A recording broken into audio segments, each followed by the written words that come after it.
impacto, né? Ele tem algum benefício social, algum impacto ambiental dentro da minha proposta. Então, acho que isso tem que ser pensado e acho que talvez falar de indicador ajude até a pensar na própria concepção, né, dessa proposta de valor.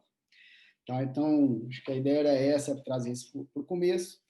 O título da palestra está o quê e por quê, mas eu vou inverter, tá? Eu vou falar do porquê primeiro, depois a gente fala do quê. Se não estiver mudando o slide, vocês me avisam também. Devia estar no segundo, tá? Então, Tá começando... tudo certo. Ótimo. Então, agora podemos seguir. Então, dentro desse porquê, né, indicadores econômicos financeiros são necessários para monitorar o desempenho de qualquer negócio, né? Acho que isso talvez é óbvio, né? E é óbvio, mas o que a gente às vezes esquece, né, que quando a gente está no negócio social ou pro clima, esses negócios são desenhados para mudar um certo resultado, um certo estado de coisas, né? Seja, sei lá, para reduzir a incidência de doença, para melhorar o aprendizado, para restaurar uma área onde tem uma biodiversidade, enfim, a gente tem um outro resultado ali. E, frequentemente, quando a gente fala, então, de indicador, acompanha sistemas de monitoramento mesmo, né? A própria execução do negócio, a gente fica muito nesses critérios financeiros e, às vezes, esquece que também tem esse outro lado que tem que ser medido ou pode ser medido, né? Então, esse é um primeiro ponto, assim, que os indicadores financeiros podem não ser suficientes. E a ideia nossa aqui é mostrar assim, como a gente pode criar um sistema para monitorar as fontes de mudança. Vejam, parte desse negócio que a gente está falando, que aí tem vários nomes, né? Negócios pró-clima, negócios de impacto, negócios sociais, negócios sustentáveis. Parte disso é fazer dinheiro, lucro, mas uma outra parte muito importante também é a gente fazer algum tipo de mudança, né? A gente quer mudar uma certa realidade, né? Pode ser para dar oportunidade de renda ou pode ser para restaurar o meio ambiente, mas a gente está criando essa mudança, né? Então, a gente está tentando chamar a atenção que a gente tem que criar indicadores que monitoram essas fontes de mudança, né? Que monitoram o bem-estar dos indivíduos, que é a minha população-alvo, ou do meio ambiente, que é onde eu estou agindo, né? E essas fontes de mudança que podem ser atribuídas ao meu negócio, né? Ao que eu estou fazendo, né? Aqui tem um exemplo, mas por tempo a gente vai falar um pouquinho desse exemplo agroflorestal daqui a pouquinho, tá? E assim, o que eu queria colocar, na verdade, assim, eu vejo 3 finalidades ou motivos para eu criar indicador de desempenho, né? Eu vou começar no terceiro, porque normalmente é o que a gente mais encontra, né? É uma ferramenta de comunicação para mostrar que eu tenho impacto, eu sou um negócio pró-clima, eu sou um negócio social, e por isso, ou eu vou atrair investidores, parceiros, né? E também me posicionar no mercado, né? Tem uma questão de comunicação, né? Que, aliás, ela é muito enfatizada e, na maioria das vezes, é o que a gente observa, né? Talvez um ponto que não é tão enfatizado assim, que a gente está tentando trazer bom, eu também tenho que ter indicadores para monitorar a minha execução das atividades, o meu dia a dia, né?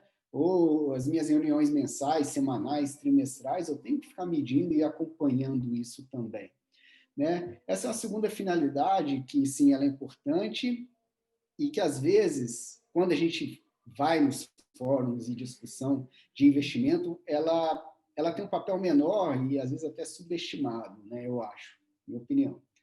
E a primeira aqui, que não é muito usual, né? E essa aqui eu estou trazendo muito dentro do nosso contexto aqui agora, né? Do que vocês estão vivendo hoje, de colocar no papel algumas ideias de vocês, né? Então, eu vou tentar focar nessa primeira, apesar de não ser a principal fonte. E, de novo, né? Eu vou só colocar algumas coisas e não vou conseguir dar uma aula em 15 minutos do que vocês precisam fazer, né? Mas vamos dar algumas pistas de um primeiro passo, os primeiros passos nesse sentido, tá? Então, por que eu acho que o item 2 é muito importante, mas a gente vai focar aqui no item 3, né? Agora, mudando para a pergunta, né, a gente já falou os motivos, vamos falar do conteúdo, né? O que, né? O que medir, como medir, por quê, né? Ou por que não, né? Para que a gente está medindo, né? Pensar nesse sentido. Então, basicamente, né, Como é que a gente vai achar esses indicadores? Como é que a gente vai encontrar esses indicadores? Ah, na verdade, eu acho que não é uma coisa tão trivial, né? Pensa no econômico financeiro. A gente tem lucro, a gente tem taxa de retorno, a gente tem medidas muito claras e muito bem concebidas de um sucesso financeiro de uma empresa, né? Com o indicador de impacto socioambiental, isso não é tão claro assim. Tá? Eu não estou dizendo, vejam bem, que é fácil, do ponto de vista econômico, financeiro, administrar um negócio. Né? É fácil medir o resultado, mas agora falar por que aquele resultado é bom ou ruim, por que está dando certo ou não, já é uma outra pergunta. Né? Então, o que eu estou colocando é indicadores econômicos e financeiros eles são mais claros. Né? Já os de impacto não tem uma métrica bem estabelecida. Né? Então, esse é um primeiro desafio. O segundo desafio é que a gente acaba tendo métricas muito particulares, né? Tem gente que está tentando fazer uma gestão de pequenos pescadores numa região de mangue, para não, né, ser sustentável, não acabar com a população dos animais. Outras pessoas estão tentando melhorar a locomoção na rua, que as pessoas perdem muito tempo, que, sei lá, né, tem muito combustível fóssil, sei lá, né?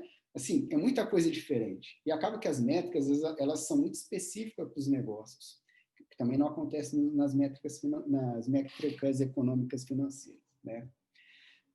Então, a gente vai tentar lidar com esses dois desafios, tá? E eu vou fazer isso não dando uma palestra aqui com conteúdo, mas vou trazer um caso e vou explicar como é que essas coisas aparecem num caso específico. E eu já vou adiantando que vocês têm acesso a um material, a essa apresentação, e essa apresentação ela tem um apêndice. Aí lá tem uma coisa mais teórica, mais explicativa, mais geral. Tá? Mas acho melhor discutir o caso, e depois vocês veem algumas dicas mais gerais também, sozinhos. Né? Acho que é talvez um caminho mais intuitivo para todo mundo. Né? Então, vou começar com esse caso aqui, que é a Floresta Viva, que não é, na verdade, uma fazenda, mas uma empresa de alimentos, tá? Mas eles têm uma fazenda de mais ou menos 1.000 hectares no Vale do Ribeira. Vale do Ribeira é a região mais pobre do estado mais rico de São Paulo, do estado mais rico do Brasil, né, São Paulo. É onde tem a maior extensão de Mata Atlântica contínua no Brasil, né?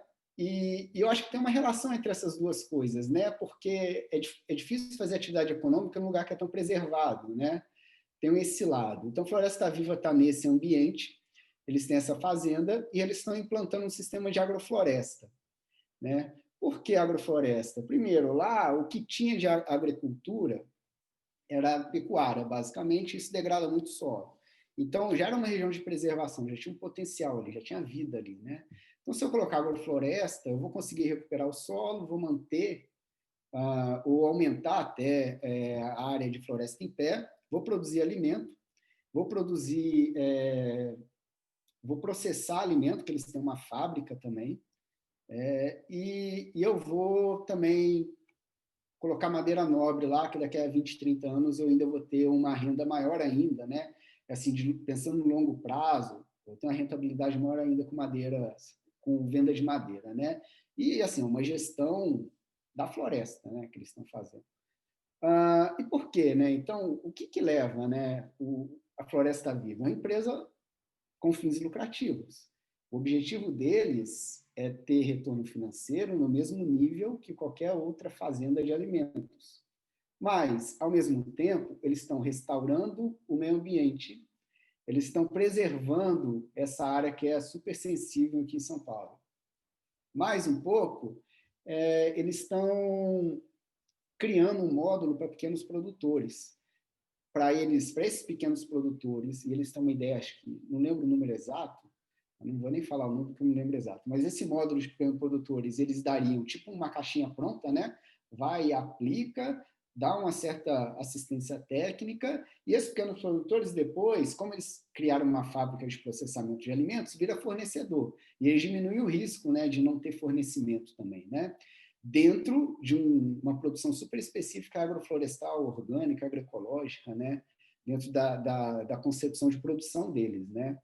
Ou seja, eles ainda estão colocando uma solução para melhorar a renda de pequenos produtores que são pobres naquele entorno e que concilia com o próprio ambiente que eles estão vivendo, de preservação, né? Então, esse é o Floresta Viva. E o que eu queria destacar é justamente aqui a proposta, né? Eu acho que está muito claro, assim, pelo menos quando a gente ouve, são 4 irmãos, mais um fundo de investimento, que eu esqueci de falar, que é o Fundo Moringa, um fundo baseado na França, que investe só em agrofloresta na América Latina e África subsaariana, e mais um investidor independente, assim, são essas pessoas que estão colocando dinheiro na Floresta Viva, né? E aí eu queria trazer, então, o propósito, né? Está muito claro, o propósito eu quero fazer alimentos com floresta, que tenha lucro no mesmo nível no mercado, eu estou restaurando, criando biodiversidade, eu estou restaurando o meio ambiente, eu não estou só preservando, eu estou restaurando o meio ambiente, né? Essa é a proposta de valor deles. Então, as métricas de impacto, as métricas de acompanhamento, elas têm que estar aderentes a essa proposta de valor. Como é que o Floresta Viva está medindo? Eu peguei esses 3 indicadores, vamos colocar assim, no relatório anual de 2018 do Fundo Moringa, que está disponível na internet, né? Então, eles estão olhando quantos hectares eles têm sob agrofloresta, sistema agroflorestal, eles têm número de empregos criados, número de empregos totais que eles têm, e esse programa que vai ser lançado, mas futuramente eu já vi os indicadores que eles vão ler eles vão começar a medir quantos pequenos produtores estão dentro do sistema produtivo deles, né? E assim, um ponto primordial que eu queria destacar é o seguinte, bom, eu tenho métricas aqui, esse tem métricas financeiras, estou colocando só aqui as de impacto, né? E se vocês perceberem bem, eu não tenho como apontar aqui, que eu não tenho, vamos dizer assim, não conheço bem essa ferramenta do Zoom. Mas se vocês perceberem bem, tem uns quadradinhos, né, coloridos ali. Essas ali são símbolos das ODS, né? A Angélica já comentou no início, né? Dos Objetivos de Desenvolvimento Sustentável das Nações Unidas, né? Ou seja, eles começam a atrelar essas métricas aos ODS, né? Vou pegar um exemplo. Se vocês entrarem no site, eu ia entrar, mas acho que a gente não tem tempo, tá? Se vocês entrarem no site, são 17 ODS, se vocês clicarem numa ODS específica, eu vou clicar, ou eu vou abrir aqui essa 15, que é vida terrestre. Se abre a ODS, lá vai ter um monte de... vocês vão ter um monte de... eles chamam de targets, né? Um monte de alvos, né? Pode ter 10, 20, dependendo do ODS que você está colocando. Então, lá tem vários alvos, né? O 15.2, por exemplo, é gestão sustentável de florestas, em resumo. 15.3 é restaurar terra e solo degradado. Se vocês entrarem em cada target, né, desses aí, tem um ou 2 ou mais indicadores para cada subitem desse. Então, vejam que ali vocês têm um repositório, não necessariamente para vocês copiarem, mas se inspirarem do que medir. Porque muita gente muito boa já discutiu muito sobre o que é desenvolvimento sustentável, o que é importante, qual a agenda a gente devia seguir, já está determinado. Então, meu primeiro ponto aqui não é falar ODS é o melhor, mas, já que é tão difícil ou não tem consenso em medir impacto, meu primeiro ponto é usem o que as pessoas já conhecem, tá? No final dos slides, no apêndice, tem algumas coisas que as pessoas conhecem. Eu acho que isso facilita a comunicação. Se você criar sua métrica, vai ser difícil comunicar, tá? E vai ser difícil criar, haja processo criativo também, né? Tentem já usar o que está ali, né? E aí cada setor, cada área, cada sub-área pode ter uma coisa mais adequada ou não, tá? Pessoal, tem um QR Code aqui, desculpa, é do vídeo da Floresta Viva, eu devia ter colocado, né, de forma didática para o site das Nações Unidas, tá? Mas aqui é do vídeo da Floresta Viva. E, por exemplo, que os indicadores eles estão usando e poderiam usar, né? Áreas sob agrofloresta já estão usando, poderiam colocar árvores plantadas, né? Por exemplo. Ou, pensando no 15.2, ou no 15.3, porcentagem da área sob agrofloresta, que está bem alinhado com o indicador que as Nações Unidas colocam para esse 15.3, por exemplo, né? Ou, se ele quiser ser mais específico, porcentagem da área de pasto, que em tese era degradada, convertida para agrofloresta e está sendo restaurada, né? Então, primeira dica aqui, dentro desse exemplo da Floresta Viva, se você não tem indicadores consensuais, igual ou tal como acontece para essa dimensão financeira, use o que as pessoas já estão usando, né? Ou busque o que as pessoas já estão usando. E a segunda, essa é mais complicada, né? Porque no final fica muito difícil, mais complicada não, é mais longa de explicar. No final fica muito difícil a gente entender, então, quais selecionar. Acho que a Angélica também colocou esse ponto lá no início, né? Na parte mais inaugural, né? Na hora do almoço. Vocês não vão endereçar todos os indicadores. Mas também, então, como é que eu posso ter um sistema para escolher esses indicadores, né? E o que eu trago para vocês é que nessa área de investimento de impacto se usa muito a teoria da mudança, né? E ela aparece de várias formas, com vários conteúdos. Eu coloquei com esses 4 tópicos aqui, tá? Então, o primeiro são os inputs, que são os insumos, né? O que eu coloco ali, os recursos, né? Por exemplo, Floresta Viva, eu tenho a Fazenda São Pedro, eu tenho uma planta industrial de processamento, né? Depois eu passo para as atividades que eu desempenho. Então, qual que é a minha atividade? Primeiro, eu estou desenvolvendo um sistema produtivo novo. Eu estou desenvolvendo um modo pequeno produtor. Eu estou implementando isso com escala, né? Maquinário e tal. Estou desenvolvendo marca e canais de distribuição, que vender não é fácil. Eles perceberam isso e eles estavam fazendo uma ação mais próxima disso também. Então, essas são as minhas atividades, né? Então, o que eu tenho que pensar, o que eu faço? O que eu tenho de recursos, o que eu faço de atividades, para pegar esses recursos e transformar em produtos, serviços, né? Eu vou ter, primeiro, né? Se eu estou desenvolvendo um sistema agroindustrial, eu vou criar um sistema produtivo novo nessa área. Esse é um produto tangível, assim, né? Um sistema produtivo criado do zero, né? Não do zero, mas adaptado a essa realidade. Segundo, produto orgânico. E depois, pequenos produtores atendidos. Eu tenho um serviço ali, né? Esses são os outputs, né? E por que tem esses outputs? Isso está sob o controle do negócio. Você pode criar indicadores para acompanhar, monitorar, que estão nessa terceira caixa eu vou chamar de resultados, mas das saídas, né, que eu tenho, dos produtos e serviços. Os resultados, que na literatura em inglês chama outcomes, elas estão alinhadas lá ao que está escrito nas Nações Unidas, gestão sustentável da floresta, eu estou aumentando a biodiversidade, eu estou restaurando o solo, e eu estou aumentando a renda do pequeno produtor. Por que esse da renda é interessante? Por que a renda não é um output da Floresta Viva? Porque o que a Floresta Viva dá é consultoria, assistência, forma de produção e um comprador. Agora, se vai aumentar a renda ou não, depende também da pessoa que recebe, né? Aquilo está fora do controle do negócio. Então, a sugestão aqui é pensar assim, o que está sob controle do negócio de vocês? Se eu estou lá, se eu pego o ODS 14, vida debaixo da água, tem lá um target que é diminuir resíduo plástico nos oceanos. Se você tem um negócio que reduz o resíduo plástico dos oceanos, você não vai lá na praia medir quanto de plástico tem, porque aquilo não depende de você. A ideia é quantas toneladas de plástico eu evitei que fosse para o lixo, né? Algo nesse sentido. Pense que está no controle de vocês. Tá? Esse é o segundo desafio, a dificuldade de estabelecer métricas, e eu acho que pensar em teoria de mudança ajuda a gente a entender isso. Tá? Eu queria poder falar mais, mas eu acho que não dá tempo. O que eu vou colocar aqui é o resumo, tá? Que, primeiro, vocês estão fazendo lá a proposta de valor, né? Sua intenção, que tem a ver com socioambiental, tem que estar explicitada na proposta de valor, uma mudança. Você tem que analisar a atividade do negócio, isso está no Canvas, né? Recursos, atividades, isso está lá. Você já tem que pensar desse ponto de vista também, certo? Vocês têm que pensar, é importante, se vocês vão medir coisas que estão sob controle de vocês. Existe avaliação de impacto que mede coisas coisas que não estão sob controle da empresa? Existe, mas é outro tópico, né? Vamos primeiro pensar em medir coisas que vocês fazem que vocês podem alterar e ver se vocês estão alterando isso, né?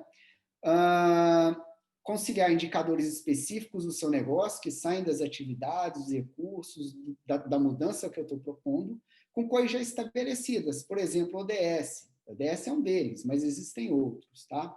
E cuidado para não selecionar e querer abraçar o mundo e fazer um monte de coisa, né?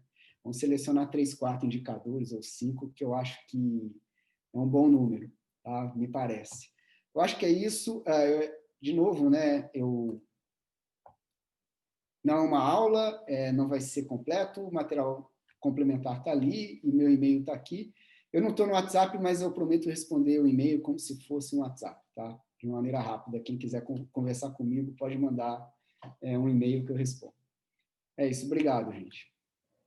Muito obrigada, Nobuyuki. Acho que foi uma visão geral mesmo e bastante tangibilizada aí pelo exemplo do Floresta Viva. Né? E a nossa intenção com essa apresentação agora, e por isso que a gente volta para a fase 2, ao invés de pular na fase 2, é com base nessa mini aula do Nobuyuki, né? Pensar um pouco, né, nessa perspectiva de, ok, quais são, então, que é a fase 2 agora, que é quais são as minhas atividades, né? Mas quais são as minhas atividades com aquilo que eu vi que é uma proposta de valor que eu posso levar e como eu ajusto isso com indicadores já existentes. Né? E aí, dentre os indicadores já existentes no Buick, se você puder mencionar pelo menos mais um ou dois, né? Um é a ODS, que eu acho que tem a febre da ODS, acho que agora sossegou um pouco a febre da ODS, mas existem outros indicadores também que podem ser seguidos, certo? No último slide, podia até projetar aqui, mas no último slide do material que eu passei para vocês, tem as ODS, eu coloco os links, tá? Sistema B é mais uma certificação, mas também é uma sinalização e lá tem algumas coisas interessantes. Esse eu conheci há pouco tempo, aliás, eu conheci através de um dos mediadores, esse modelo C, eu não conhecia, eu abaixei, dei uma lida, eu achei interessante, usa a teoria de mudança também. Tem o IRIS, que é muito utilizado para investidor de impactos, e ESGs, não tem, coloquei mais um texto para vocês entenderem o que é, mas lá também tem uma série de coisas. O Inspermetrics é um grupo de pesquisa que eu já trabalhei e tem um método de avaliação de impacto. E aí eu vou fazer uma ressalva, esse do Inspermetrics, ele mede mais coisas que não estão sob controle direto da empresa, né? Então, é uma avaliação um pouquinho diferente que essa publicação explica, que é o último link, que é um artigo que a gente publicou, explica como é que funciona isso para um público mais geral, né? Não é acadêmico, mas está escrito para um público que usa os indicadores, né? Para praticantes, não para pesquisadores. Essa lista não é exaustiva, né? Mas indícios de onde pode buscar. Se vocês pegarem o relatório do Fundo Moringa, ele usa o ODS, usa o Triple Bottom Line, que eu não coloquei aqui, e usa o IRIS. Ele usa esses 3, e ESGs, ele usa esses 4 frameworks para comunicar. Sim. É isso. Assim, é muito legal, eu até acho que agora com o tempo que a gente tem, né, realmente olhar a ODS, porque ali ela está bem explicada o que está dentro para cada um desses objetivos, né, quais são as metas, isso dá para ajudar bastante nesse processo de pensar qual é a proposta de valor. E eu acho que mais para frente, para os negócios, o Sistema B ele vale muito como um endosso, né, então isso sempre ajuda muito, né? Dizer, eu sou uma empresa do Sistema B. Mas eu, hoje, né, dentro do contexto que a gente está, começaria com as ODS e tem em vista também, mais para frente, uma certificação com o Sistema B.